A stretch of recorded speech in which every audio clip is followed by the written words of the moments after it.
Welcome to Family Fortunes Honourable Histories edition. And today's person who we are thankful to God for is David Wilkerson. We asked 100 people, who was David Wilkerson? A footballer, A Prime Minister. A scientist. an astronaut, He was a young man alive in the 1950s who was a preacher, and he told people about Jesus and how they could be saved. We asked 100 people what the bravest thing a person could do was. asking for help, Yeah. Or changing careers. Walking onto a stage. taking a test, Answering a question in class. Standing up to a bully. giving a presentation, Or a job interview. Going to a new class or a club on your own.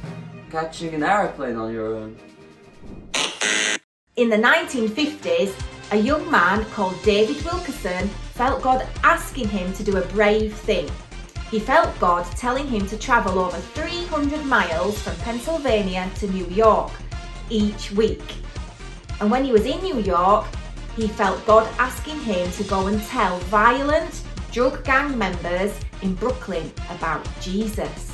We asked 100 people if they would listen to God if he told them to walk into a gangster-run part of the city and tell them about God. Not today, I'm busy. I don't think that applies to me. And someone else can do it. No way, too risky. David Wilkerson walked into a neighbourhood of rival gangs and he told them all about Jesus and how Jesus' cross could save them.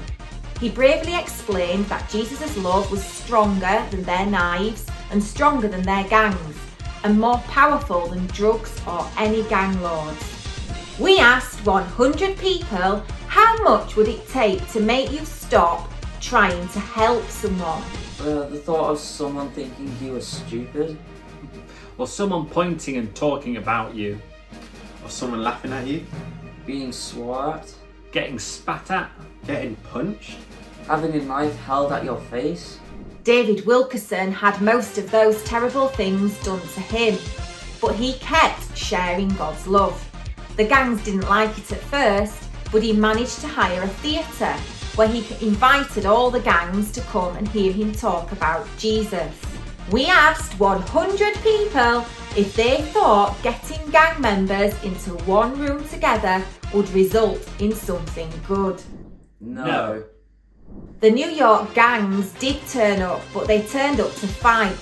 However, they ended up listening to Wilkerson, and most of them became Christians that night. This is a clip of what it might have been like. Tension was high, but God used his friend David Wilkerson and spoke to the gang members there.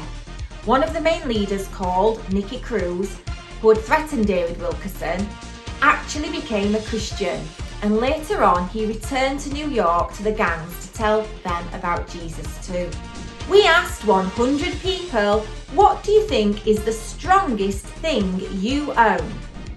A pull-up bar, Oh, a pickaxe. Sledgehammer. rolling pin, A car. Money safe. the house.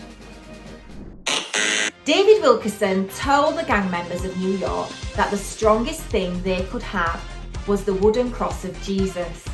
The cross of Jesus is stronger than those gang members' knives and any sin in our lives, because it can save us from death and it can be the bridge that joins us to God. David Wilkerson went on to continue working with young men and women who were leading a life of crime, and he built an organisation called Teen Challenge. And this organisation still works with criminals and ex-convicts today. Teen Challenge shares the love of Jesus in prisons and directs people to the path of Christ where they can find hope.